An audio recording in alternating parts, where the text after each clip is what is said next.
Medical ভর্তি পরীক্ষায় ফের বড় কেলেঙ্কারি। নিট ইউজি 2026 পেপার লিক মামলায় মহারাষ্ট্রের নাসিক থেকে এক বিএমএস ছাত্রকে গ্রেফতার করেছে পুলিশ। তদন্তকারীর দাবি, ওই ছাত্র টেলিগ্রামের মাধ্যমে ফাঁস হওয়া প্রশ্নপত্র কিনতে প্রায় 10 লক্ষ টাকা দেয় এবং পরে সেটি অন্যদের কাছেও বিক্রি করে। অভিযুক্তের নাম হচ্ছে শুভম খৈরনা। সূত্রের খবর, প্রশ্নপত্রটি প্রথমে পুনে ভিত্তিক এক সন্দেহভাজনের কাছ থেকে টেলিগ্রামে আসে। এরপর হরিয়ানার এক ক্রেতার কাছেও সেটি পৌঁছায়। নাসিক ক্রাইম ব্রাঞ্চ ইতিমধ্যে তাকে গ্রেফতার করেছে এবং পরে সিবিআইও হেফাজতে নেয়। এই মামলায় সবচেয়ে চাঞ্চল্যকর তথ্য হলো, তথাকথিত গ্যাস পেপারের সঙ্গে আসল নিট প্রশ্নপত্রের 100-এরও বেশি প্রশ্ন মিলে গেছে বলে তদন্তে উঠে এসেছে। এর জেরে এনটিএ গোটা নিট ইউজি 2026 পরীক্ষাই বাতিল করেছে। প্রায় 22 থেকে 24 লক্ষ ছাত্রছাত্রীর ভবিষ্যৎ এখন অনিশ্চয়তার মুখে।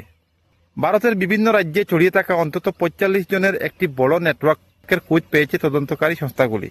রাজস্থান, উত্তরাখণ্ড, মহারাষ্ট্র সহ একাধিক জায়গায় চলেছে অভিযান। কেন্দ্র ইতিমধ্যেই সিবিআই তদন্তের নির্দেশ দিয়েছে।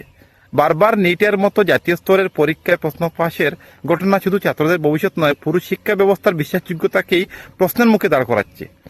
এবারও লক্ষ লক্ষ পরিশ্রমী ছাত্রছাত্রী মানসিক চাপের মধ্যে পড়েছে।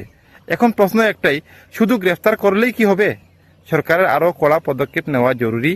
যতদিন না পুরো সিস্টেম স্বচ্ছ ও দুর্নীতিমুক্ত হচ্ছে, ততদিন সাধারণ ছাত্রদের স্বপ্ন এভাবেই ভাঙতে থাকবে। আপনারা কি মনে করেন? কমেন্টে অবশ্যই জানাবেন। ধন্যবাদ।